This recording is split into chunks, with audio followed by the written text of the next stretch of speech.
अब सबसे लास्ट में देखते हैं कि सिंधु सभ्यता का विनाश कैसे हुआ। तो विनाश देख सकते हैं यहाँ पे कि अलग अलग विद्वानों ने अलग अलग अपने विचार मत प्रस्तुत किए हैं। कोई कहता है कि उनका विनाश जो है वो देवताओं के द्वारा हो गया, इंद्र के द्वारा हो गया। तो कोई बोलते हैं कि वहां पे महामारी फैली और महामारी जो है वहां पे जो फैली उसके कारण वहां पे सभी लोग मारे गए। तो ये महामारी की जो अवधारणा है वो वहां पे गलत साबित हुई, क्योंकि अगर वहां पे महामारी फैली होती तो उन लोगों की मौत उसी स्थान पे हुई रहती और उनके हड्डियों के अवशेष जो है वो वहीं पाए जाते। तो हम लोग बोल सकते हैं कि ये जो महामारी की जो अवधारणा है वो गलत साबित हो गई। तो सबसे जो इंपॉर्टेंट अवधारणा है वो है बाढ़ की। जैसा कि ऋतिक रोशन की मूवी में दिखाया गया है, मोहनजोदड़ो की मूवी में, कि बाढ़ आने की जस्ट थोड़े देर पहले वो लोग पूरे नगर को छोड़ के चले जाते हैं। तो उसी प्रकार का कुछ हुआ होगा, उस मूवी में अच्छे से दिखाया गया इस बात को। तो आपको अगर सिंधु सभ्यता के बारे में थोड़ा मोड़ा जानकारी चाहिए तो मूवी आप जरूर देखें। तो ये बाढ़ ही एक ऐसा कारण हो सकता है जिसके कारण जो है पूरी सिंधु सभ्यता के जितने भी निवासी थे वह एक साथ जो है गायब हो गए। तो इस प्रकार हम लोग देख लिए कि सिंधु सभ्यता शुरू कहां से हुई और खत्म कहां पे हुई। ये जो है जितना भी मैंने आपको अध्ययन करवाया सिंधु सभ्यता के बारे में, ये बहुत ही इंपॉर्टेंट है। मैंने जो चीजें भी आपको बताई है अपने इस पूरी वीडियो में वो सारे इंपॉर्टेंट है, क्योंकि मैंने वो सारे जो बातें हैं, जो सारे क्वेश्चंस हैं वो अपने नोट्स में मैंने तैयार की हुई है। और नोट्स मैंने पुराने क्वेश्चंस पेपर से, बहुत सारे मटेरियल्स जैसे विकिपीडिया से, 11th-12th के एनसीईआरटी के बुक से, बहुत सारे जो है रिसोर्सेज से मैंने ये जो है वीडियो तैयार किया है। तो आपको अगर ये सारी चीजें अगर याद हो जाती हैं, ठीक है, तो आपको कुछ अलग से पढ़ने की जरूरत नहीं है, ज्यादा डीप में जाने की जरूरत नहीं है। इस वीडियो का 3-4 बार देखेंगे तो आपको सारी चीजें अच्छे से याद हो जाएगी। लास्ट में एक बार फिर से मैं आपको बताना चाहूंगा कि स्टार्टिंग से लेकर एक बार लास्ट तक देखते हैं कि कौन कौन से जगह है और वहां मुख्य रूप से कौन कौन सी चीजें पाई गई हैं।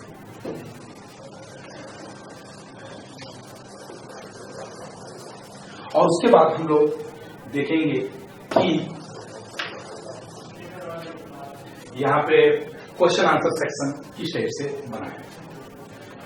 तो देखते हैं सबसे पहला मांडा। मांडा फिर से आपको बता दूं कि मांडा वह जम्मू कश्मीर में है और चिनाब नदी के किनारे है। यहां पे ज्यादा कुछ पाया नहीं गया है, मुख्यतः कुछ छोटे मोटे अवशेष पाए गए हैं यहाँ पे, जानवरों के कुछ अवशेष पाए गए हैं यहाँ पे, ठीक है। मुख्यतः आपके बारे में एक ही क्वेश्चन यहाँ पूछा जा सकता है कि मांडा में कौन सा नदी के किनारे बसा हुआ है। अभी तरफ चलते हैं तो हड़प्पा। हड़प्पा, जो हड़प्पा है वह पूरे हड़प्पा सभ्यता या सिंधु सभ्यता का केंद्र स्थल है, इसलिए इसी के नाम पर इसको हड़प्पा सभ्यता भी कहा जाता है। हड़प्पा सभ्यता जो है वो रावी नदी के किनारे बसी हुई है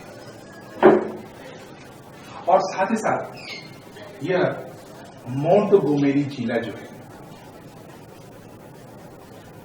वहां पे है। अब देखते हैं यहाँ पे मुख्य रूप से क्या क्या पाए गए हैं। तो हड़प्पा सभ्यता में सबसे पहले एक पुरोहित की प्रस्तर मूर्ति पाई गई है।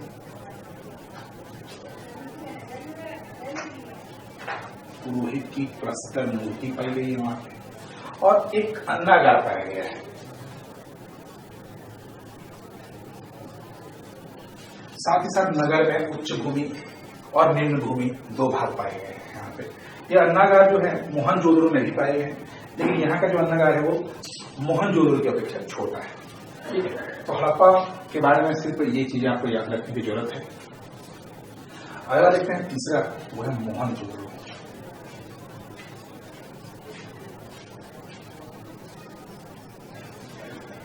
मोहनजोदड़ो यह सिंधु नदी के किनारे बसा हुआ है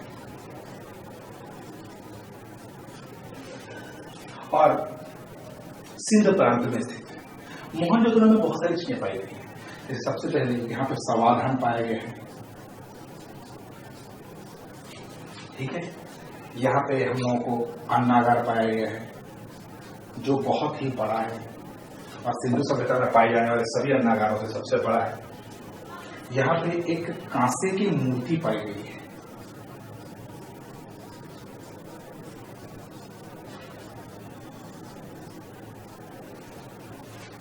एक कांसे की मूर्ति पाई गई है। इसका मतलब है कि एक चीज कांसे की मूर्ति से याद आती है कि यहाँ पे जो सबसे ज्यादा चीजें जो पाई गई है, जो सबसे ज्यादा उपयोग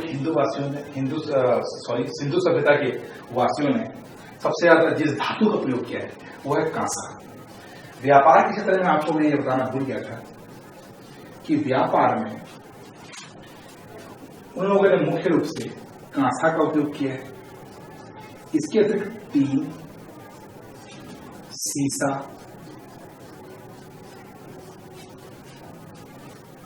तांबा, इसके जो है धातु यहाँ पे पाए गए हैं। एक चीज जो यहाँ पे नहीं पाई गई है, जो एग्जाम के पॉइंट ऑफ व्यू से बहुत इंपॉर्टेंट है और बहुत सारे एग्जाम में पूछे गए हैं, और वो है लोहा। पूरे सिंधु सभ्यता में, पूरी हड़प्पा सभ्यता में कोई भी ऐसा जगह नहीं है जहाँ पे ये लोहा पाया गया। लोहा जो है एक ऐसा धातु है जहाँ जो है हड़प्पा सभ्यता में बिल्कुल भी नहीं पाया गया है और कहीं भी इसके उपयोग के कोई साक्ष्य भी हम लोगों को प्राप्त नहीं हुए हैं। अगला देखते हैं।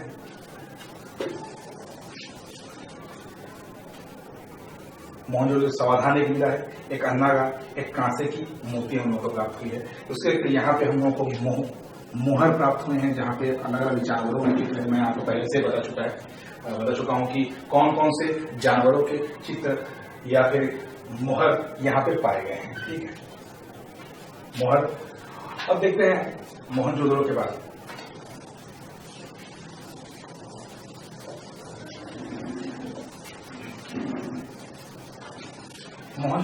हम लोग देखते हैं चौथा चहुंदड़ो।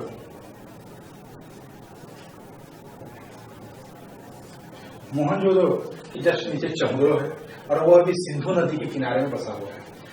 यहाँ पे सिर्फ एक ही चीज पाई गई है चहुंदड़ो में, और वो है बिल्ली और कुत्ते के पंजे के निशान।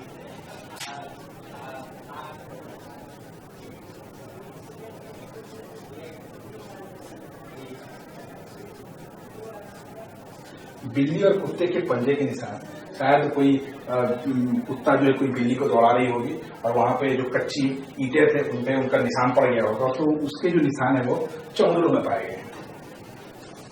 अगला देखते हैं चहुंदड़ो के बाद सुत्कोगेंडो।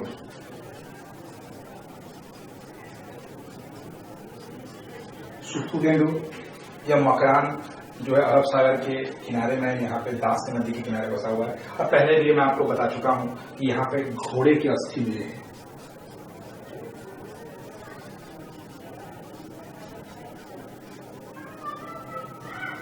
घोड़े की अस्थि जो है सुत्कोगेंडो से मिले हम लोग को, जो कि अफगानिस्तान के किनारे, पाकिस्तान दास नदी के किनारे बसा हुआ है, अरब सागर के किनारे में।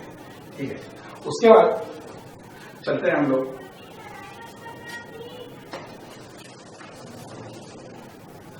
छठवां नंबर दाइमाबाद।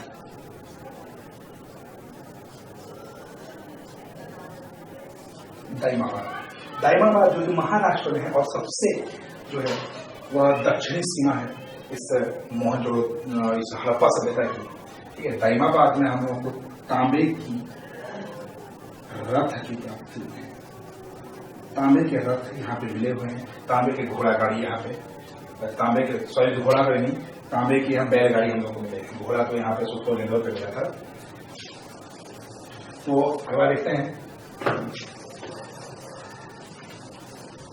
भारत पे कुछ जगह है कालीबंगन।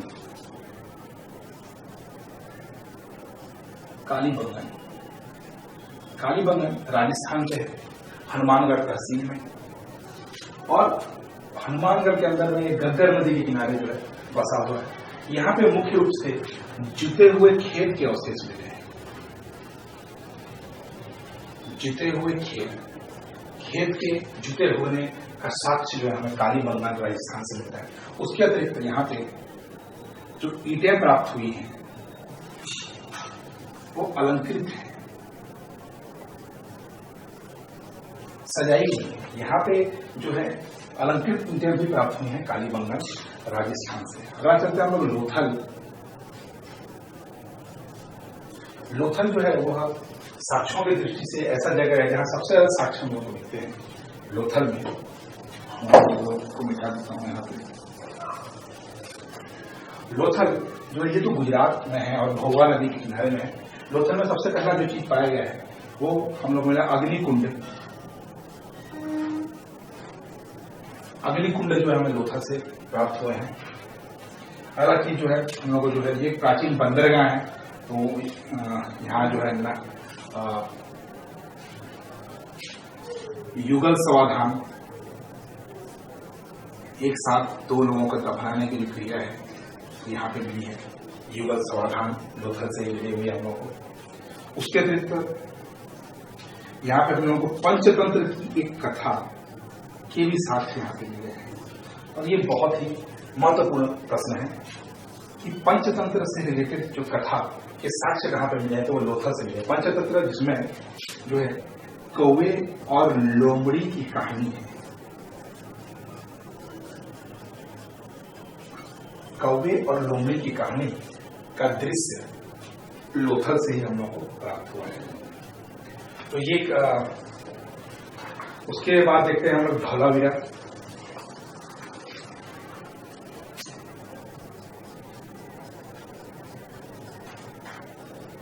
धौलावीरा में सिर्फ धौलावीरा जो है गुजरात में है, लोथल के किनारे नहीं बसा हुआ है। और एक ही चीज के लिए बहुत प्रसिद्ध है, वो है यहाँ की जो जल निकास प्रणाली है।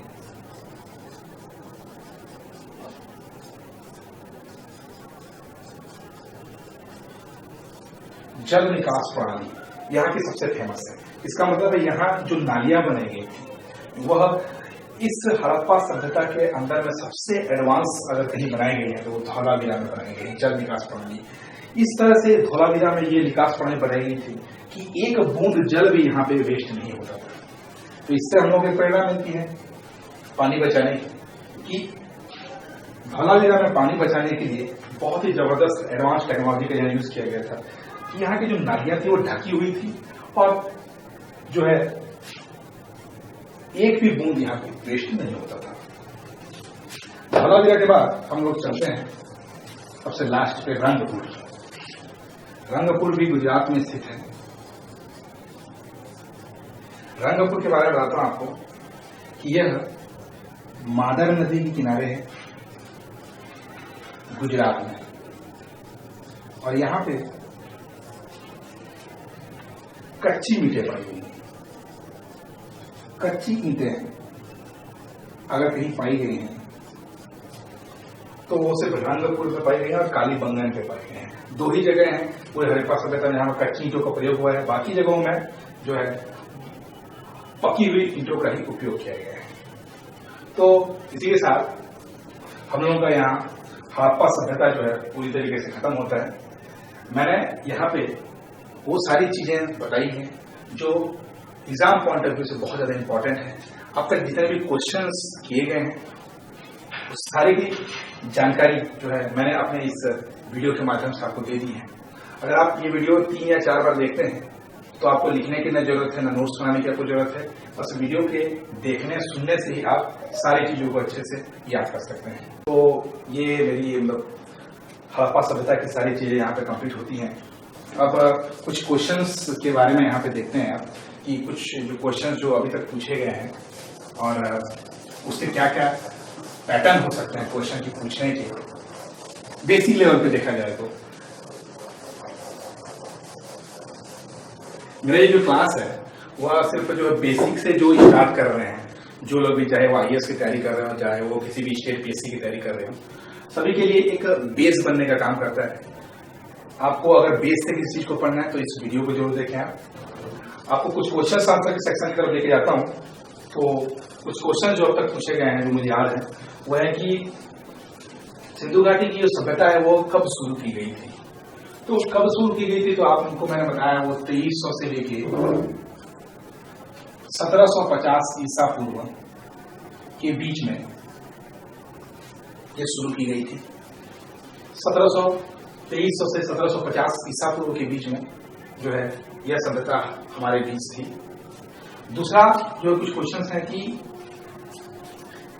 इस सभ्यता को क्या कहा जाता है अगर देखा जाए तो एक चीज आपको बता देना चाहूंगा कि हमारी जो सभ्यताएं हैं, अगर हमको अगर कोई साक्ष्य मिले हैं और उसके अगर लिखित विवरण हमारे पास नहीं है, अगर हमारे पास उसका कोई लिखित विवरण नहीं है तो उसको हम लोग बोलते हैं प्राग ऐतिहासिक काल।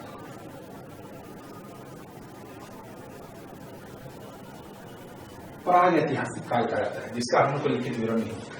कुछ ऐसी चीजें होती है, कुछ ऐसी सभ्यताएं होती है, कुछ ऐसे सबूत होते हैं जो लिखित पाई जाती हैं परंतु समझ नहीं पाए हैं या डिक्रिप्ट नहीं कर पाए कोई वैज्ञानिक, कोई विद्वान, अभी तक उसको पढ़ा नहीं जा सका होगा। ऐसे साक्ष्य हैं जैसे कि अपने सिंधु सभ्यता की बहुत सारे मैंने आपको बताए थे, उनकी लिपि किस प्रकार से उनकी लिपि इस टाइप से दिखाई थी मैंने आपको। तो ये सब तो लिपि है लेकिन अभी तक इसको कोई पढ़ नहीं पाया है, तो जो समझ नहीं पाए हैं उसको अपन बोलते हैं आद्य ऐतिहासिक।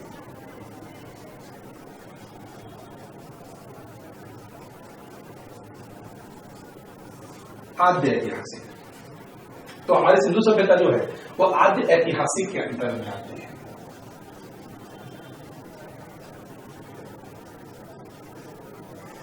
आद्य ऐतिहासिक के अंतर आती है और जिसका हम लोग को लिखित विवरण है और जिसको समझ भी पा रहे हैं तो उसको हम लोग बोलते हैं इतिहास।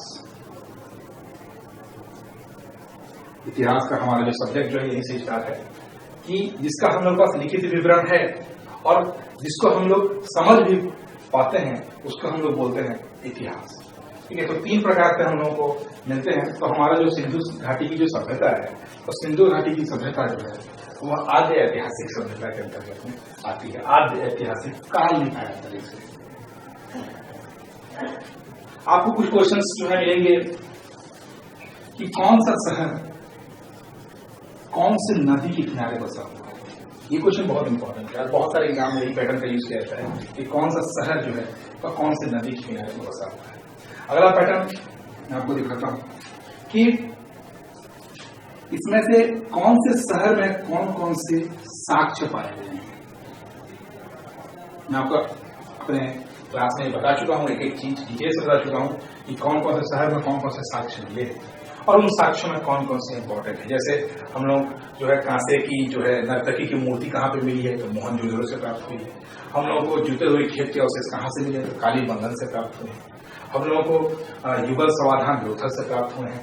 इनमें से बंदरगाह कौन कौन से अगर बोला जाए तो हम लोग से लोथल, सुखो, गेंदोर, बालाकोट, ऐसे बहुत सारे बंदरगाह के बारे में भी हमने आपको बताया। घोड़ों के अवशेष कहाँ से प्राप्त हुए हैं अगर आपको कोई क्वेश्चन पूछा जाए तो हम लोग ये सुखो, गेंदोर, इस टाइप से बहुत सारे क्वेश्चंस हैं जो आप जो है देख सकते हैं, उसका पैटर्न चेक कर सकते हैं। और अगर किसी भी प्रकार के कुछ टॉपिक छूटे पड़े हैं अगर इस सिंधु सभ्यता के अंदर तो आप कमेंट सेक्शन में उसको मुझसे पूछ सकते हैं। और कोई भी डाउट अगर आपको सिंधु सभ्यता के बारे में अगर आती है तो भी आप कमेंट सेक्शन में उसको लिख सकते हैं। लेकिन कमेंट सेक्शन लिखने के लिए आपको उस पर सब्सक्राइब जरूर कर दें उसको। मेरे आगे की वीडियोज जो हैं वो मैं पूरे इतिहास पे मैं यह वीडियो तैयार कर रहा हूँ। इसमें आपको इसी प्रकार की जानकारियां बहुत ही बेसिक लेवल पे बहुत ही डिटेल से मैं दूंगा, पूरे इतिहास, पूरे हिस्ट्री की जानकारी।